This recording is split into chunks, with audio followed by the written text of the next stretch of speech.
that meme that somebody should just open up a bar, like where the first 2 weeks of the year, it's all exercise equipment, and then it just turns into like a regular bar for the rest of the year. Hey, that could still happen, and I'm okay with that. I'm not going to set myself...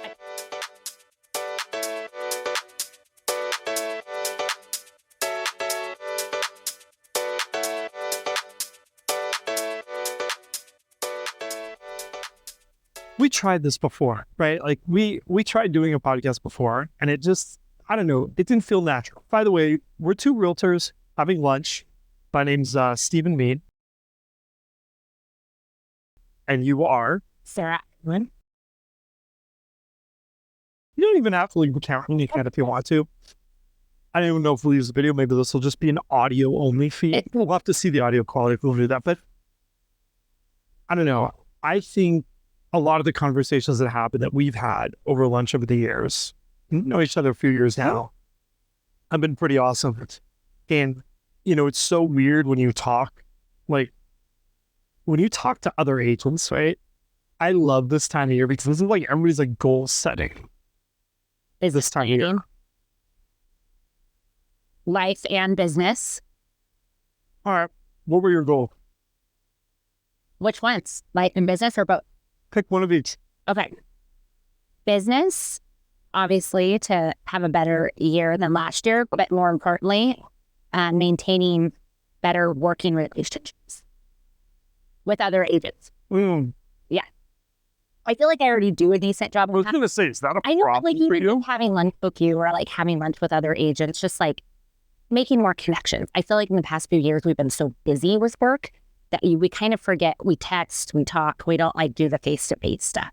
And then with COVID, we lost all those in-person trainings, and now everyone wants to do Zoom. So you just don't see network like face-to-face. So I want to do that more. And that's your pro goal. Yes. And then my personal goal is to go to the gym. I know that's so cliche because everybody said that, but I want to make sure I go 5 days a week the entire year. Do you have a plan? I do. For when you're like on vacation or when you're at meetings? A walk counts. You and I walk. Okay. Can you trade too? Can you trade out a day like any 5 days? Yes. It just has to be 5 out of 7. But it could be, I did 10 days in a row, or it could be 8 days in a row, and then I took 4 off. And then that works. You can trade. So it's basically 20 days a month. Does that make sense? Yeah, I think. You have to be able to trade. You have to be flexible. Well, no, I mean, that's the reason why I asked, because I think you do have to be flexible. You're going to set yourself up for failure, but I do think it's hilarious that your personal goal is go to the gym, only because I've seen probably for the 50th time that meme that somebody should just open up a bar, like where the first 2 weeks of the year, it's all exercise equipment, and then it just turns into like a regular bar for the rest of the year. Hey, that could still happen, and I'm okay with that. I'm not going to set myself, to be honest, this is the first year I've even given myself personal goals because I don't like that feeling of not achieving them and falling off the whatever 6-week train that the New Year thing's on. So I never really believed it. But this year I'm doing it. I signed up for Pilates. I got an unlimited membership. I've gone every single day. It's really good because it's low impact. So like you're not drenched sweating. So if I had to run out and run to do an errand, I need to go home first and shower. I can like not so okay. I mean, well, it's funny you mentioned that. Going on a list standpoint, setting a goal. The idea of setting a goal and not wanting to feel like you quit. Like I heard a term last year. Like everybody's heard this term, over COVID, quiet quitting. Mm-hmm. And this person redefined the term quiet quitting to mean when you set a goal and you just kind of let it fade away. Oh, yeah. Right? That's quiet in their life. But you know what sucks about that is I think there's a big cost to doing that mentally, right? Not only do you not achieve the goal, right? But I feel like a little part of you dies, like because you start believing, I'm a person that isn't capable of completing goals. Right. Well, what are yours? Which one? Both. Let's start with business. Okay, it's kind of a weird one. I have a few business goals, but I'll pick one. I want to have 1,000 YouTube subscribers. So how many do you have now? 624. I feel like you can totally do. I do too. I didn't when I said it at the very beginning of the year, but we've been trying a couple of things on YouTube and they've been working really well. So I think that might actually happen. Question. What's the content be? So here's what I thought about. I'm good at that. I mean, that's not a strength. Well, it's funny. I don't actually think it's a strength of mine either. So I kind of wrote out a plan of like, how can I do, what am I going to do differently this year versus what I've done in the past to get more subscribers? And so I thought, okay, we're going to improve the production quality of our stuff. So I've gotten better at editing.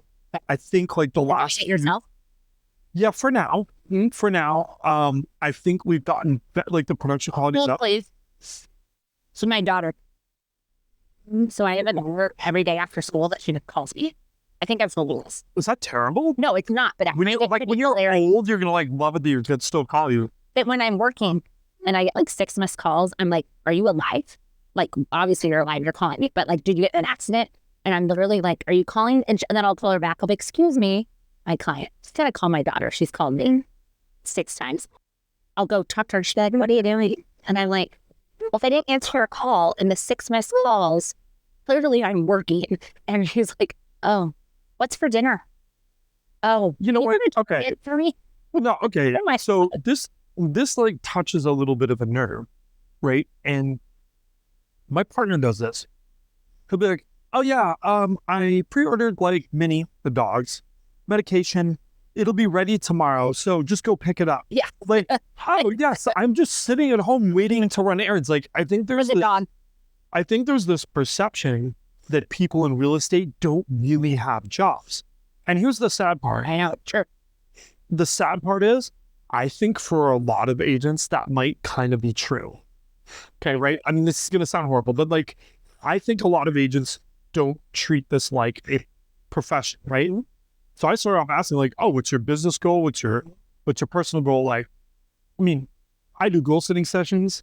I do, by the way, one of my other business goals, I'll share 2 of them, was I use a daily planner and I plan every single day and I have gratitudes at the end. Like I have a process. Like a written day. Yes. What are you, like 80? Every single I don't think that's petty. every single day. I write down 3 gratitudes in it. I have a checklist of the most important things. I have some questions that get asked and answered in there. And like, But you are definitely different than most agents. yeah, but I didn't used to do that. Like What I do you did do? it Sure. like yesteryear. Like, no, I mean, I wasn't as good about it. And I think that was one of my resolves this year was to do that every single Oh, day. you haven't been doing it. You're doing it. I've been doing it off and on Got it. in the past, Yeah. or like sporadically. Yeah. And so I thought if I do this, like this is going to make a difference in my productivity. I don't think a lot of agents have that level of discipline to their goals and what they're going to spend their workday doing. I mean, not to toot my own horn, but like No, I mean, I treat this like it is a job because it is my job. I've always run my real estate business as a career and as a full-time job. So I don't really know anything different, but it is funny when you talk to other agents and you're like in the office working or even at home working. You don't have to be in the office, but working. And they're like, wine tasting on a Tuesday in Temecula. And you're like, well, when you get home, could you give me a call so we could talk about the request for repair? You know what I mean? They're just like, Yeah, and it's like, well, I mean, here's this way. It's not like you're never allowed to do that. One of the benefits, right, of real estate is that there is some flexibility. But like, in my mind, I'm like, okay, have we earned that time off? Are we going to make that up elsewhere? Like it's part of a plan. It's Right. not this haphazard, just like, oh, like whatever I feel like it. and we do work a lot on the weekends. So Yeah. like a Tuesday day off, I guess, works for people. Yeah, but I feel like whenever I've talked to people like that, it doesn't feel like it's deliberate. No. It feels kind of like, whatever, I want to do wine tasting. So, I don't know. I think a lot of things in this business need to change. Like this, like the more I think about some of the changes coming, and this isn't too much inside baseball, but I think most general people, if you're watching this, right, like you've read something in the newspaper that maybe real estate's going to change a little bit, right? And I feel like some of these changes, they've needed to come. These are changes that we've needed to have. Long overdue, yeah. Well, sitting on the forms committee, I can tell you, the forms are changing big time, like faster than ever. Yeah. Right. There's hate change, though. So going to be. That's not true. I didn't agree. Okay. How long's the BRBC been out? I'm going to tell you why I think you're wrong about realtors hate change and why I am not using that term anymore. Mm-hmm. If we are talking about realtors like the number, so for anybody who's curious watching this, there are a little over 14,000 realtors in California. Yes. It's about, yeah. Right? Yeah, you're right. I think I'm pretty close. I would say strictly by the numbers, yes, most of those people hate change. However, if you were to weight it by transactional volume, I think you would find so for example, if an agent did 10 transactions last year, they get 10 votes. I bet you will find universally realtors actually love change, and the people that do the business don't mind change at all. I think the people who don't like change are the ones not doing a lot of work. That's 80% of the 214,000 people. Shh, the public's not supposed to know this. I'm like, that's the majority, unfortunately. But I don't know. I mean, I think it comes back to this, like when you're making rules for the forms committee, I think you need to bear everyone in mind. But the reality is it seems silly to make forms for 1%. We should be making percent, like the people who actually use the forms, you should be making it for the 80% that use them. Absolutely. Or the 20%. Well, the 20 that actually use them on a day-to-day basis. I mean, based on how many members are still subscribing to their associations, it's looking pretty good this year. Well, I think there's a lot of hope. Like, I attended that housing panel yesterday up in LA. Every economist basically said, well, in terms of the number of homes sold, 2023 was pretty much a bottom. There's nowhere lower to go from there. It can only go up, is what you're saying? So I think in that sense, there's some hope, like, that it's going to get better. Interest rates have come down. I'm just going to say interest rates are down. So down. I'll tell you what reaction I'm seeing. I am suddenly getting a lot more buyers who are interested. They're like, 2024 is going to be my year. I think that's great. But they're first-time home buyers? Yeah. There's two problems with that. One, I think it's housing prices. I think it's way better that you have that attitude in the beginning of 2024 than at the end of 2024, right? Like, yeah. I think it will get harder as the year progresses. By harder, I mean more expensive and less inventory. And the second thing is, here's the problem with inventory. When rates drop a little bit, buyers go up. But when rates drop a little bit, there's no new sellers. Like, that's not enough to make the sellers. We have this weird disparity where it's gotten more buyers are in the market, but not any more sellers. That's a recipe for less inventory and higher prices all day long. Yep. Like, it's not a secret formula. And more people entering the market. Everybody talks about affordability. Here is sort of the sort of like tough pill to swallow. And by the way, if somebody's watching this and they are just dizzy at watching young newlyweds buying $1.5 million houses, I totally sympathize with you. But I'm going to tell you say something that people don't want to hear, but it's the truth. If every house, for the most part, is finding a buyer, homes are not unaffordable. They just might not be affordable to you. Correct. The other trend that I've noticed, and that I think is making a difference, is I just had lunch with a client of mine. He owns a company, he employs about 20 people. He pays his people pretty well. Like, his young college people make, like, usually they're hitting $100,000 before too long at his company. He told me they all have the attitude of, I'm never going to be able to buy a house. So they've decided this, like, in their mind. And I think all the In California? yes, all the memes, all the stuff on Facebook, and I think there's a group of people that like basically just come in with this, like, I'm not going to even look into it or try. Right. And I'm like so disheartened by that. And you know what the result of that is? The result of that is home goes on the market, like entry-level single family home. So think something under $1 million, whatever that, what part of each in the size, under $1 million, and they'll get 10 offers on them. And 7 of those offers will be cash investors. And 3 of those offers will be from like first-time home buyers. And like, that makes me sad. I would rather have 15 offers and have the same 5 cash, but have most of them be homeowners, because I feel like in the face of that, I don't think sellers will feel as forced to take the cash offer. I think it'll create a more, by the way, here's a little thing I'm going to pick at, and this bugs me to no end. You tell me if you've seen this. What? You go in there, it's a home that's come up for sale, and it's like not in great shape, but it's not like unlivable. And it'll say down there in the private remarks, cash offers only. Right? And you and I both know it's fully financeable. They just... Are you seeing that? Oh, totally. Like all over the place. It'll be like a house that has like it'll look kind of crappy in the pictures. Like they clearly didn't clean anything up, and there's like stuff all over the place. And like it's like dated, and like the carpet's kind of like really grungy looking, and everything looks all dirty, but it's not like things are missing. Like everything is there as it should be. And yeah, the outside looks a little ragged. Those are totally lendable houses. Well, of course, yeah. Unless there's something like glaring or doesn't operate.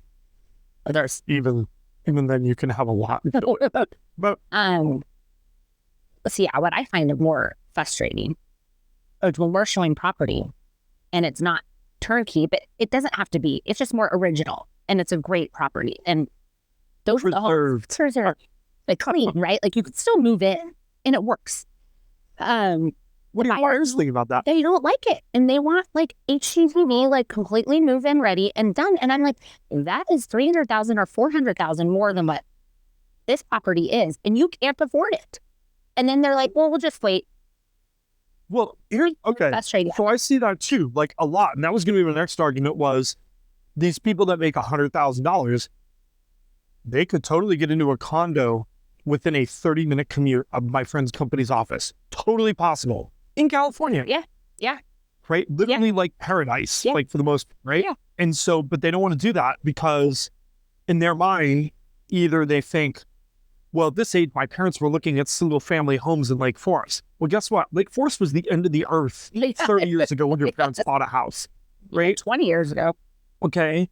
So that's issue number 1. Issue number 2 is like, we have way more population density. This is just a fact, right? Yeah. The other thing is, homes are a lot safer than they were 30 years ago when your parents were in that spot, right? Like, I mean, you're not buying the same thing. And I think being sort of hung up on the past prevents people from kind of discovering the future. Like, it sort of like folds them back. Especially in Roscoe, we have that problem where a lot of my friends grew up in this house. Well, and my friends' parents still live in the neighborhood, and of course they want to live in the neighborhood, so they can have babysitting, whatever motivates them, the schools, whatever.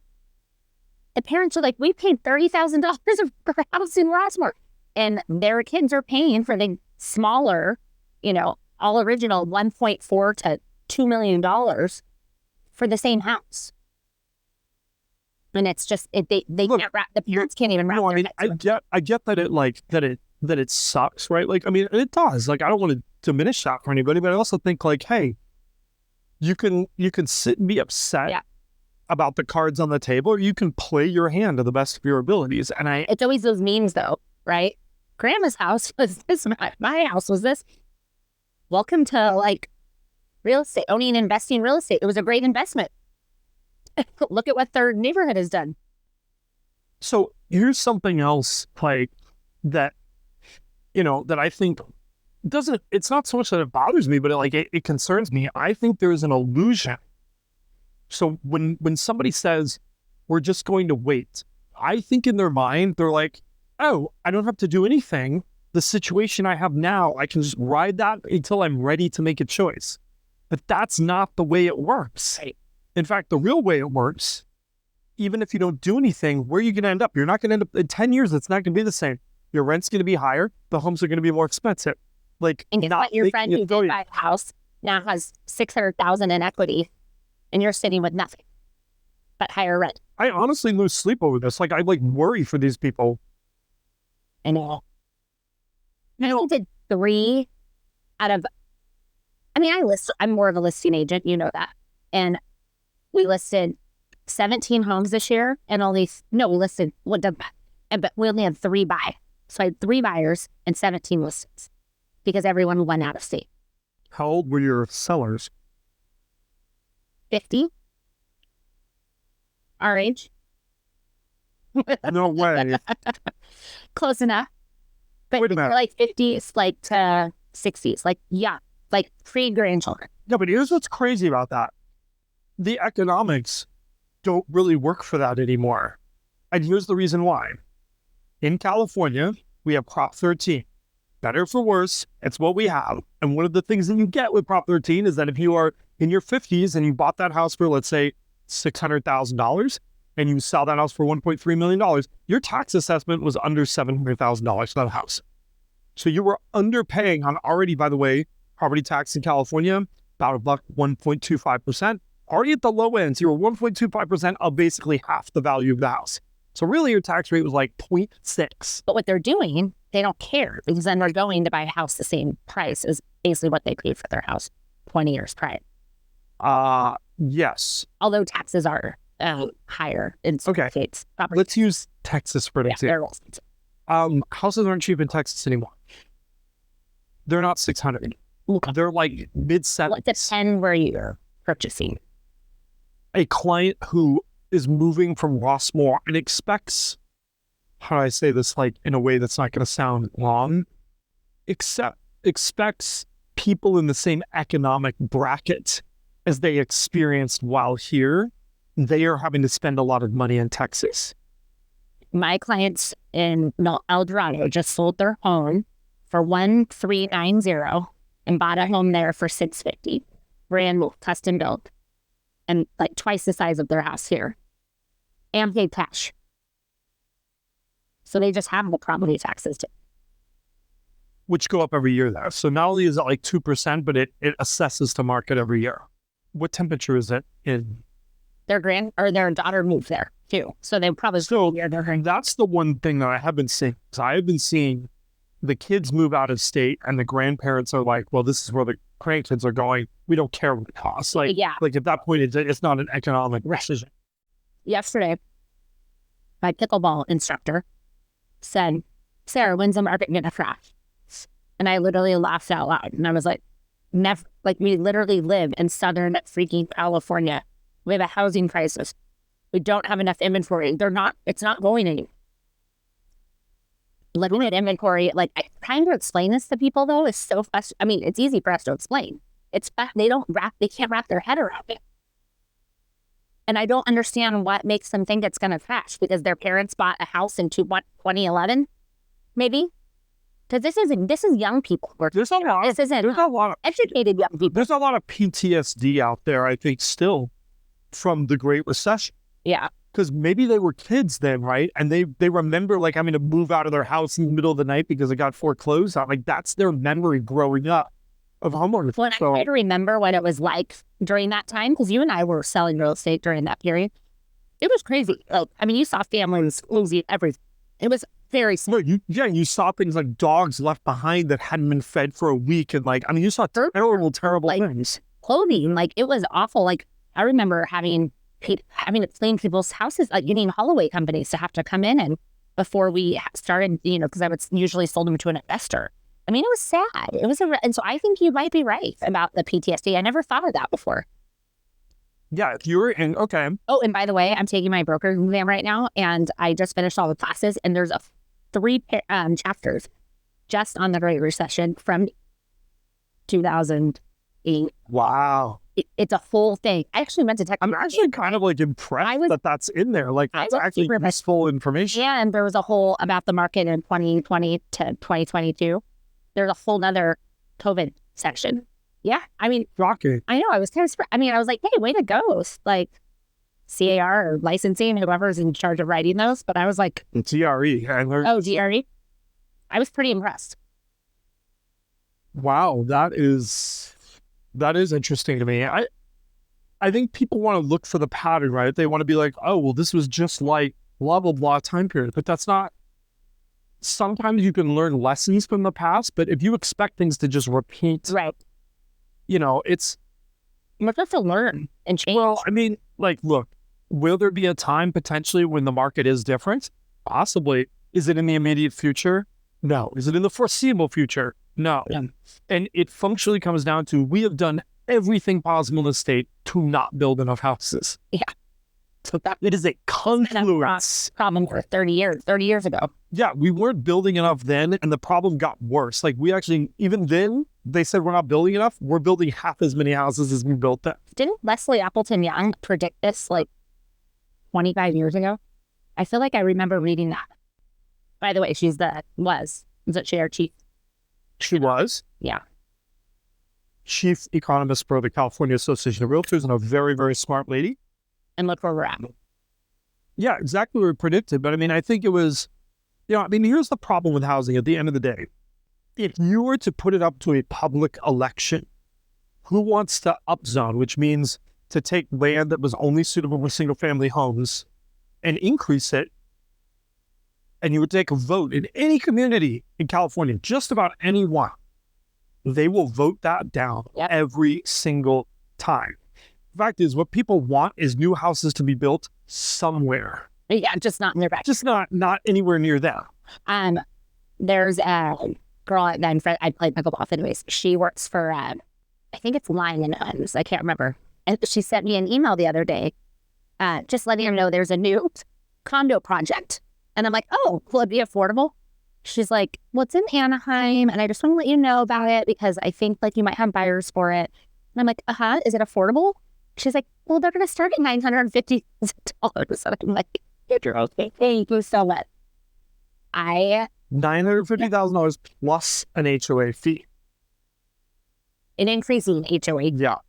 Okay. Yeah. But I'm like, so basically that would equate to probably buying a $1.2 to $1.3 million single family residence with the HOA fee.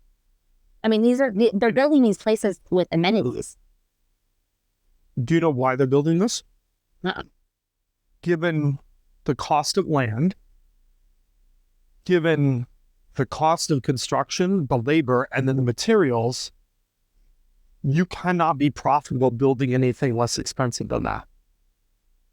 Well, that makes sense. I mean, honestly, if they thought they could make money building a project of super dense $700,000 condos, they totally would. That market's nearly unlimited. There's another project they're developing off Lampson too in Seal Beach with condos.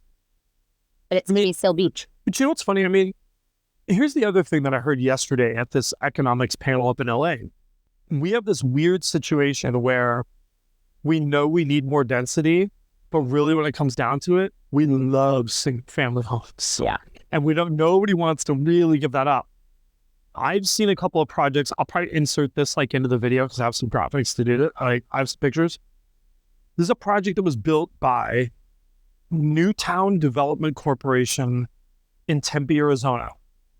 They're a nonprofit.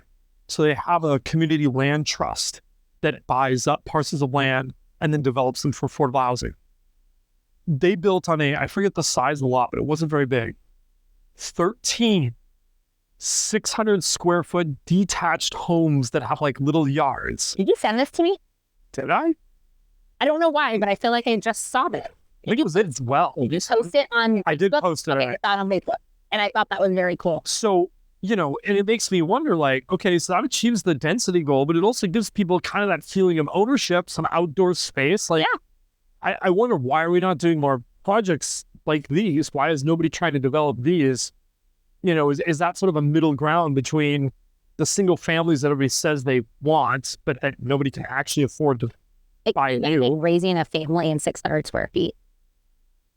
I don't think these are really... Are these more like first-time home buyers or the other side, like downsizing? We talk about the property ladder, right? Yeah. So here's the theory. Insuring and people exiting. The theory is the property ladder is broken, and it's broken because there's no rung low enough for a lot of people to at least get on there, right?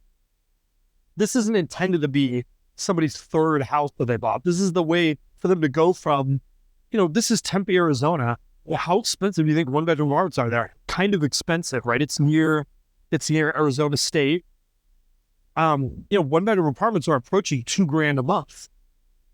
So to be able to have an ownable detached structure, like for people that maybe are recent college graduates, I think they're selling these in I want to say they're selling them for the low twos, like $220,000 compared to $2,000 a month in rent. Yeah. And this is something, yeah. And so I don't know how much of that number is subsidized because it's being done by a nonprofit, but it does make me wonder, what would the numbers be like for something like that here in California? What if there was a little community in, say, North Long Beach? That's a good example. Yeah. You've got some industrial commercial land that's turning over. Get rid of that, turn it into these kind of small home village, and they've got an amenity. They've got a little community clubhouse there, because presumably many of these people will be single. I think I found your new calling and goal for 2024 is you find some industrial land and you develop it. Well, it's funny. Completion to 2027. It's funny you mentioned this. I've been pitching this idea to Paul Perugian. Oh. Paul Perugian, for people watching this, is an agent that we know who does a lot of development work kind of out in the Whittier area, but he kind of has a very creative mind. And so he's like, hey, I wouldn't mind working on something like that with you. You know who else would be really good? Who? Scott Brady. I don't know. I feel like, we're in one of the most creative places of the country. Look at all the media, all the things that come out of here. And yet the one place we so need creativity as a society, the entry level end of the housing market, we don't have it here. It's sort of have you done the numbers, what that would look like? No. And what's really funny though? So you mentioned do this as a development deal. I actually had this idea. One of the problems we have here in California, I watch somebody's gonna watch this and send me a really nasty email and say I'm wrong. I feel like all of our housing charities do a very poor job of housing charities. 100%. And here's why I say this. I don't doubt that immediate housing needs are important for people, but these charities are so focused on either for rent housing, which I don't think helps people. It doesn't solve wealth disparity, right? The way to solve wealth disparity is to have more minorities be homeowners, period. That number was the easiest way to solve that. Right. I said, but the other problem that these charities have is that even when they do home ownership, it's in these weird, restricted, affordable units. And it's not real. It's it's home ownership light. Yeah. And anytime I've ever explained to a client, even one who qualifies, they're like, well, how's that really owning? And I'm like, it's not. It's owning in name. And so I feel like these charities kind of have this weird adversarial view, with the real estate industry, and it drives me crazy. So my idea was, well, if none of these charities want to work together and have a positive view, we're just going to have to found a charity that works differently. So the idea is a project like that might be kind of a partnership in this. And maybe the partnership is the charity works with the development and all that kind of stuff.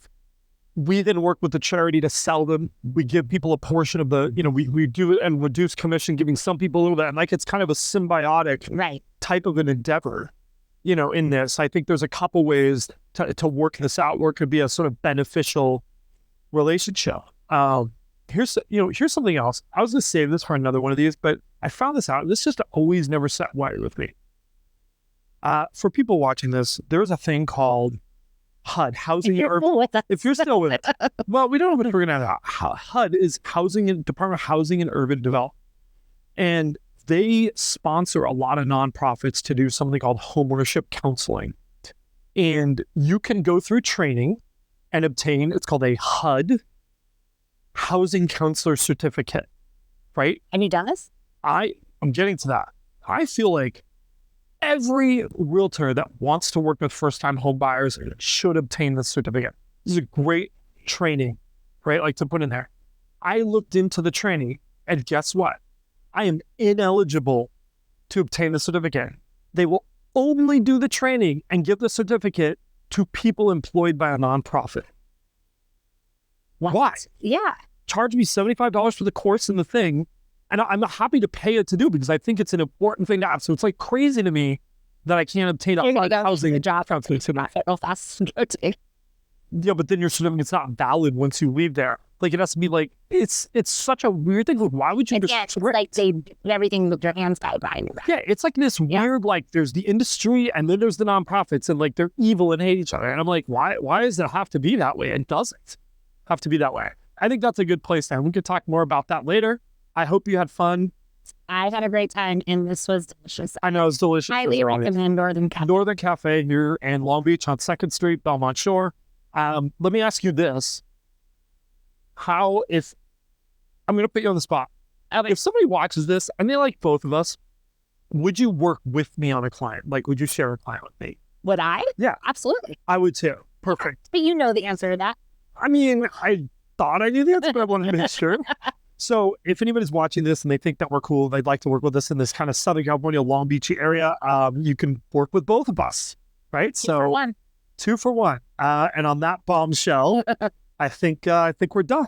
All right. Thanks, guys. Perfect. Cheers.